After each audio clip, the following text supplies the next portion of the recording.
personally, I think that the meaning of marriage has changed. I think that marriage was one thing of, we had to do it because we were dependent on a man to take care of us. And then it was an expectancy thing. I graduated school, I got to get married. And now it's like, okay, I've graduated school and I want to enjoy my life. I want to enjoy what I've worked so hard to do. And it's not a problem dating and getting to know people and building friendships and networks. I thought that that's what we're supposed to do. And I don't think it's necessarily a problem to be 28, 31, 32 and be single. But I think where the epidemic is that you have a great amount of single mothers out here raising children, and there's no men in the family helping to raise these children. And so we have an episode, Chris Brown and Rihanna.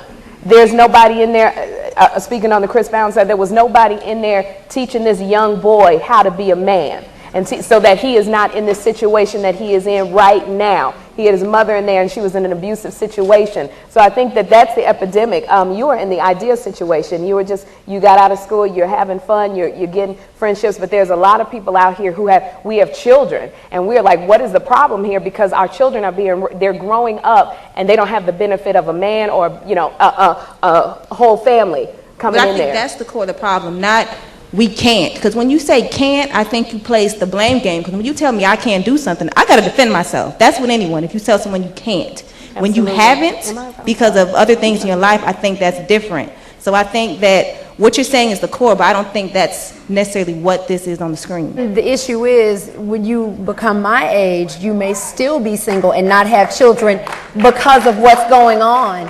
And that is the issue, that it's almost like we're saying, Sherri has a young child, and I don't have any children, but it's, we're trying to say to the young sisters out there, there is a problem. There's something that needs solving. Even if we're playing a game of musical chairs, we can talk about it all day long, but when everybody is ready to sit down and the music stops, if there are missing chairs, then I think that that's the big issue. So I think Vicki was talking about in the beginning that if you have 2 black women in college for every 1 black male, I think that we have to get beyond just the conversation as far as you and I dating. I think that we have to start at the root of why are we not having as many black men graduating from high school? Why are, that conversation. It is a numbers game at this point, because when you have another statistic that there are more college-age African-American men in prison than in college, that's a huge problem. That has to be addressed. And I think, I think Steve hit on a very good point. It goes back, the root of the problem really is, why, or this young lady who sent up Lindsay, why aren't there enough successful black men out there to choose from? We're educated, we've reached a certain amount of success, and like Sherri said off the bat, she has these standards. Why do we have to compromise and lower our standards?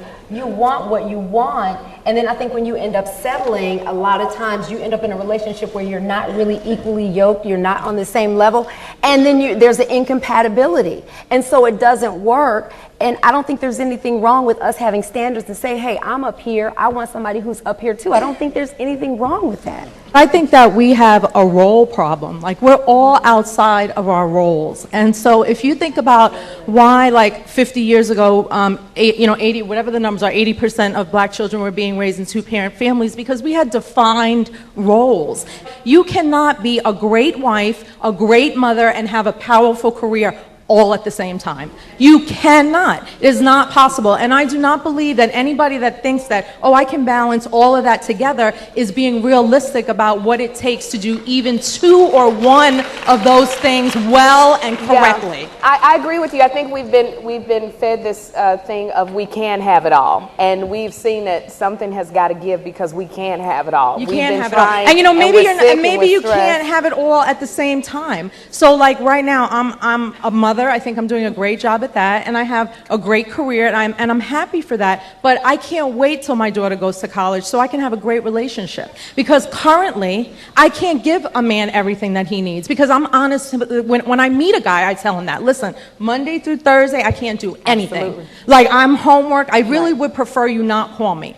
Because I like, and what I asked, in that schedule, when can you make time to make a Superman? I need you to be good with yourself. I need you to meet me on Friday nights, alternate Saturdays, and sometimes Sunday afternoons. And this is the real. If we don't have a project, This this is the real. If I don't have a project that I have to help her do. And so if you can work with me for the next 6 years on that, then I'm going to be like, taking care of you. Sorry, I got caught up. I'm sorry. Yes. And I think that we just have unrealistic expectations of what we can do in 24 hours. And so Absolutely. when I come home from a tough job and I got a kid, I can't also service you the way, as a man, your needs want to be serviced. I might be able to service you the way I think you should be serviced, but that's not going to meet up with the way you think it should be. So, so all I'm saying here is that I think that the 3 model rule of being a mother, being a great wife and being a career person is just not possible all at the same time. And if we could accept in each other that we're going to do 2 of those things really well, whichever choice you're going to make of the 2, then I think it would be much easier. Love will never ever go out of style. Amen. Love is for real. It's out there, it's available. It's going to take a lot of conversations, but you can get it right. I don't care how many times you stumble and fallen and messed up and what you've done, you can get it right. You just have to have yourself in the ready, set position when it comes your way. If you can, like Sherri says, release some of the baggage, let go, and just sit still. God has created this person for you.